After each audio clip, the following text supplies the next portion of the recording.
Клэр Дженкинс работала уборщицей в местной школе в городке неподалеку от Сиэтла. Ей было 46 лет. Каждый день она приходила рано утром, убирала классы, коридоры, столовую, а затем уходила до того, как начинались занятия. Вечером она возвращалась, чтобы закончить смену. Никто особенно не обращал на нее внимания, она была из тех людей, кто всегда на фоне, всегда молча и с делом.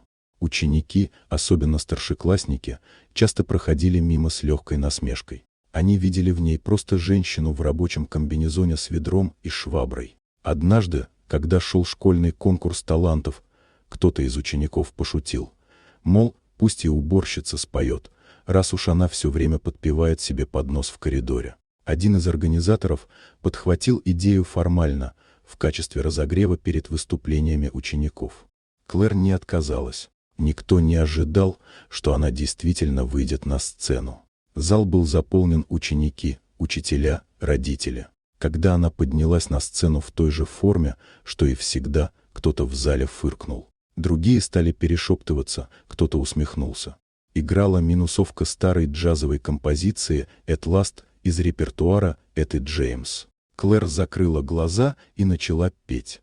С первого звука зал замер. Голос был глубокий, обволакивающий, наполненный силой и эмоцией, которую нельзя подделать. Это был голос не просто певицы, а женщины, которая прожила свою боль, радость, одиночество и силу. Он заполнил весь актовый зал и пробрал до мурашек даже самых шумных подростков. Когда она закончила, никто не аплодировал сразу. Было настолько тихо, что слышно было, как кто-то уронил крышку от бутылки воды. А потом буря. Вставшие на ноги зрители, аплодисменты, слезы на глазах учителей и родителей. На следующий день Клэр вернулась к своей привычной работе. Она не искала славы, не выложила запись в интернет и не подписала контракт с агентом. Но ученики начали здороваться с ней по имени. А один из учителей музыки, бывший преподаватель колледжа, предложил ей помощь в записи нескольких треков.